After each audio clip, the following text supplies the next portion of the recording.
एक series given आपके पास sine alpha plus beta plus sine alpha plus 2 beta plus sine alpha plus 3 beta dot dot dot dot, है ना, sine alpha plus n minus 1 beta. मेरे को इतना बता दीजिएगा कि इसमें कितनी नंबर ऑफ टर्म्स है, नंबर्स ऑफ टर्म कितनी है। हाँ जी, जल्दी कमेंट कीजिएगा। आपको काउंट करना आना चाहिए। यहाँ 1 है, यहाँ 2 है, यहाँ 3 है, यहाँ 4 है। 4 मतलब 3 बीटा है।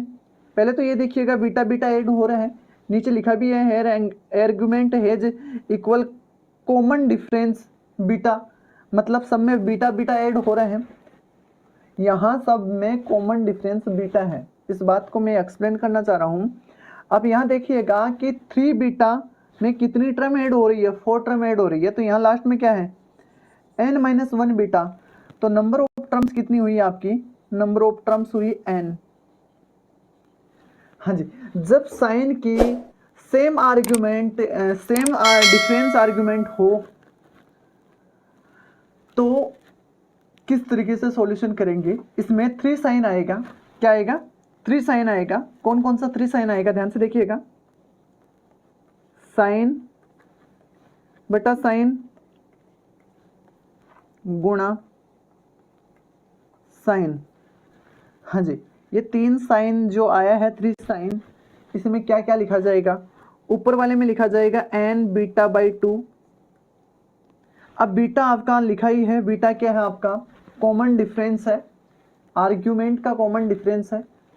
हाँ जी, नीचे वाले में लिखा जाएगा बीटा बाई 2 और इसमें लिखा जाएगा अल्फा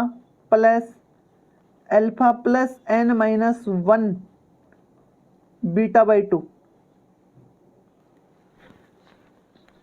बहुत इंपॉर्टेंट चीज लिखी है। इसको किस तरीके से याद रखा जाएगा, ये सबसे इंपॉर्टेंट चीज है। किस तरीके से इसको याद रखा जाएगा, वापस लिख रहा हूं इसको याद रखने का तरीका। पहले हमें साइंस की सीरीज होनी चाहिए, सेम आर्ग्यूमेंट होना चाहिए, इक्वल कॉमन डिफरेंस होना चाहिए आर्ग्यूमेंट का, तब हमारे 3 साइन आएगा। और कॉमन डिफरेंस की बात करते हैं तो कॉमन डिफरेंस यहाँ बीटा है, तो मैं यहाँ लिख रहा हूँ n गुणा कॉमन डिफरेंस बाई 2, क्योंकि यहाँ बीटा बाई 2 है तो कॉमन डिफरेंस है बीटा। यहाँ है बीटा बाई 2 का मतलब कॉमन डिफरेंस बाई 2। और यहाँ अल्फा आपकी फर्स्ट टर्म है, आर्ग्यूमेंट की फर्स्ट टर्म है।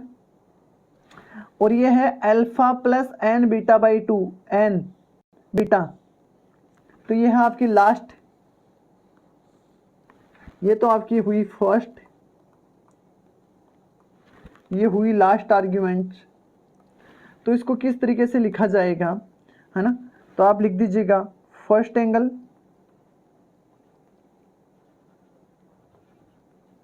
गुणा लास्ट एंगल डिवाइड बाई 2। हाँ जी, याद रखिएगा